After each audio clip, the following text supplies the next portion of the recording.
Right సమయ sir play చేయండి.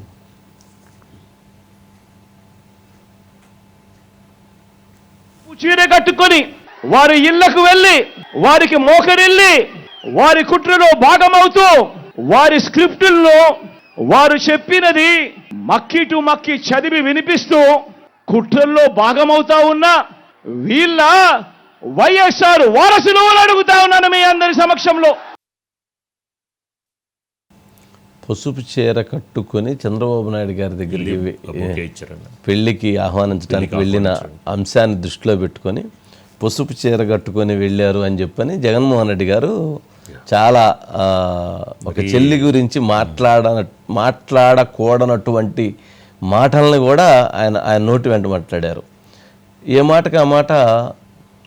అలా ఇప్పుడు కేటీఆర్ గారు కానీ హరీష్ రావు గారు ఇద్దరు మాట్లాడలేదు సార్. ఎన్ని తను మాట్లాడుతున్నా కూడా వాళ్ళెవరూ కూడా ఇది అయిపోయిన సబ్జెక్టు, ఇది అంతే తప్ప వాళ్ళు ఎక్కడా కూడా చెల్లి గురించి ఒక నెగిటివ్ కామెంట్ చేయట్లా. ఎందుకనంటే అలా చేస్తే వాళ్ళ పొరుగే పోయిద్ది. షర్మిల గారి గురించి ఆ రకంగా చంద్రబాబు నాయుడు గారి ఇన్విటేషన్ ఇవ్వడానికి వెళ్ళిన సందర్భంగా ఆయన చేసినటువంటి కామెంట్తో జగన్మోహన్ రెడ్డి గారి యొక్క మనస్తత్వం, చెల్లి పట్ల ఉండేటువంటి ప్రేమ ఎలాంటిది అనేటువంటిది కూడా బట్టబయలైంది. ఆయనకి ఎటువంటి ప్రేమలు లేవు అనేది అదొక నిదర్శనంగా మారింది. ఓకే అజిత్ గారు గుడ్ ఈవినింగ్ అండి. మొత్తానికి ఏంటండి గుడ్ ఈవినింగ్. అన్న వదిలినటువంటి బాణం, ఆ బాణం మళ్ళీ అటు తిరిగి ఇటు తిరిగి తెలంగాణలో పార్టీ పెట్టి మళ్ళీ ఆంధ్రాలో పోయి కాంగ్రెస్లో చేరి కాంగ్రెస్లో నుంచి మళ్ళీ అన్న మీదకి వెళుతూ ఇప్పుడు ఆమె ఇంకొక బాణాన్ని వదులుతున్నట్లుంది. రాజారెడ్డి బాణాన్ని ఆమె వదులుతున్నట్లుంది ఇప్పుడు షర్మిల. ఎవరి మీదకి? జగన్మోహన్ రెడ్డి గారి మీదకి. మరి ఆ బాణం ఎలా పనిచేయబోతుంది? ఎలాంటి సమీకరణాలు మారేటువంటి అవకాశం ఉందంటారు? వంశీ గారు, అంటే అసలు ఫస్ట్ నుంచి కూడా షర్మిల అండ్ జగన్ మధ్యలో వచ్చిన వివాదమే రాజారెడ్డి 2.0 అని అనేది అందరికి కూడా అర్థమవుతుంది వంశీ గారు. ఎందుకంటే రాజారెడ్డి డబ్బులు రాజకీయం కదా. అప్పుడు షర్మిలకి పదవి ఇవ్వకపోవటం ఒకటి, ఆస్తి పంచకపోవటం ఒకటి కదా. ఆ రెండిటికి మొత్తం కూడా ఇంటర్లింక్ రాజారెడ్డి వంశీ గారు. ఎందుకంటే షర్మిల చెప్పింది కదా గతంలో కూడా, మా నాన్నగారు నలుగురికి సమానంగా ఆస్తి పంచమున్నారు, మన వాళ్ళకి ఉన్న నా బిడ్డలకి అదే విధంగా జగన్ బిడ్డలకి నలుగురికి సమానంగా పంచమున్నారు అన్నారు వంశీ గారు. అక్కడ ఆస్తి ఇష్యూలో కూడా రాజారెడ్డి 2.0.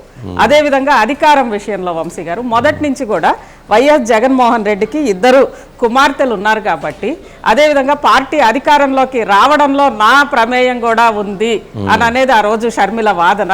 కాబట్టి ఖచ్చితంగా మాకు అధికారంలో భాగం ఇస్తే ఆ వారసులు అంటే తన కొడుకు కుమారుడు వారసుడిగా వస్తాడు అని అనేది. ఎందుకంటే కొడుకు పేరే వైఎస్ రాజారెడ్డి వంశీ గారు.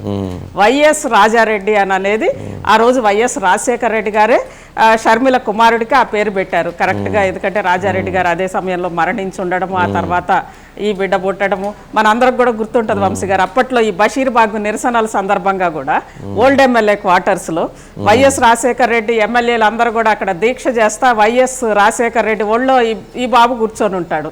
అదేవిధంగా ఈవెన్ ప్రమాణ స్వీకారం సమయంలో కూడా ఇటు రాజశేఖర రెడ్డి గారు అదేవిధంగా విజయమ్మ గారు మధ్యలో ఈ బాబు కూర్చొని ఉంటాడు వంశీ గారు. ఇక్కడ మన ఎల్బీ స్టేడియంలో జరిగిన 2004లో జరిగిన ప్రమాణ స్వీకారంలో. అంటే మొదటి నుంచి కూడా వైఎస్ కుటుంబంతో ఈ బాబు ఉండేవాడు. అంటే షర్మిల కూడా తన తండ్రితో ఉండేది, ఈ బాబు కూడా అలానే ఉండేవాడు. మొత్తం మీద మొదటి నుంచి కూడా ఈ బాబుని వారసుడిగా తీసుకురావాలనేది షర్మిలకి బలంగా ఉంది వంశీ గారు. అండ్ జగన్మోహన్ రెడ్డి గారు ఆయన కుమార్తెలు పూర్తిగా స్టడీస్ మీద వెళ్ళిపోయారు, వ్యాపారాలు, వాటి వల్ల వారసుడిగా నా కొడుకుకి ఇవ్వాలి అని అనేది మొదటి నుంచి షర్మిల కోరుతున్నట్లుగా ఆ కుటుంబం నుంచి ఉన్నాయి వంశీ గారు వార్తలు. అయితే ఇదే సమయంలో మనం అంటే అవినాష్ రెడ్డి ఇక్కడ పోటీ అని కాదు, కానీ వైఎస్ మరణం తర్వాత వైఎస్ భాస్కర్ రెడ్డి వాళ్ళు మొదటి నుంచి కూడా వైఎస్ రాజారెడ్డికి వాళ్ళు వ్యతిరేకంగా ఉండే కుటుంబం. కానీ అలాంటి సందర్భంలో వైఎస్ మరణం తర్వాత కాంగ్రెస్ పార్టీ భాస్కర్ రెడ్డి గారి కుటుంబాన్ని అడిగినప్పటికీ కూడా ఆ రోజు భాస్కర్ రెడ్డి గారు ఈవెన్ భారతీ రెడ్డి గారి మధ్యవర్తిత్వంతో భాస్కర్ రెడ్డి గారు వచ్చి మీకు మేము సపోర్ట్ చేస్తాము, కానీ అంటే మీకు మగపిల్లలు లేరు కాబట్టి అవినాష్ రెడ్డి భవిష్యత్తును మీరు చూసుకోవాలని ఆ రోజు ఏదో ఒప్పందం కుదిరినట్లుగా అక్కడ చెప్తుంటారు వంశీ గారు.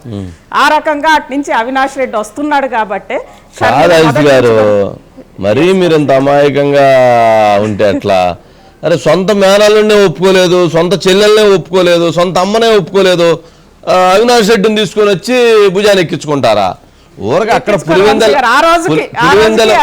అది అడ్డం పెట్టడానికి, ఆ రోజుకి ఒక మనిషిని అడ్డం పెట్టాలి కాబట్టి అడ్డం పెట్టడానికి, వీళ్ళని చెక్ పెట్టాలంటే వాళ్ళని అడ్డం పెట్టాలి, వాళ్ళని చెక్ పెట్టడానికి వీళ్ళని అడ్డం పెట్టాలి. మనం చెస్ ఆడినట్టుగానే ఇటు ఇటు ఇటు ఇటు ఇటు ఇటు కదిలించేటువంటి ప్రక్రియ తప్ప అవినాష్ రెడ్డిని ప్రస్తుతానికి వీళ్ళందరూ చెక్ పెట్టడానికి అక్కడ రాజకీయాలకి అవసరం కాబట్టి అక్కడ రాజకీయాల్లో భాగస్వామ్యం చేయడానికే తప్ప అవినాష్ రెడ్డి గారికి ముఖ్యమంత్రి కుర్చీ ఇవ్వటం అనేది కల్లో కూడా ఊహించేటువంటి విషయం కాదు.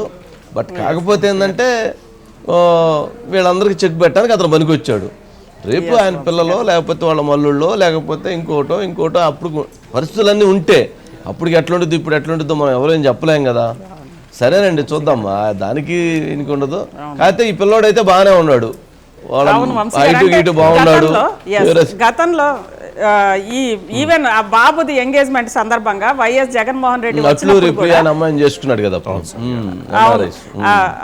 వంశీ గారు వచ్చినప్పుడు కూడా కనీసం షర్మిలన్న తన కాంబినేషనేమో కానీ క్యాస్ట్ కాంబినేషన్ కూడా కలిసింది ఎవరికి, ఈ అబ్బాయికి. అంటే ఆ క్యాస్ట్ కాంబినేషన్ గతంలో కూడా ఇంట్లో కలిసింది వంశీ. ఎట్లా కలిసింది? విమలమ్మ గారి కోడలు కూడా ఇదే క్యాస్ట్ అంటారు వంశీ గారు. డబ్బుల తర్వాత క్యాస్ట్ ఏందండి, అదే అధికారం గ్రామాల్లో పాపం ఎక్కడైతే కాస్త ఇది ఉంటుందో క్యాస్ట్ అని ఉంటారు. డబ్బులు వచ్చిన తర్వాత క్యాస్ట్ అనేది లేదు, ఓన్లీ క్యాష్.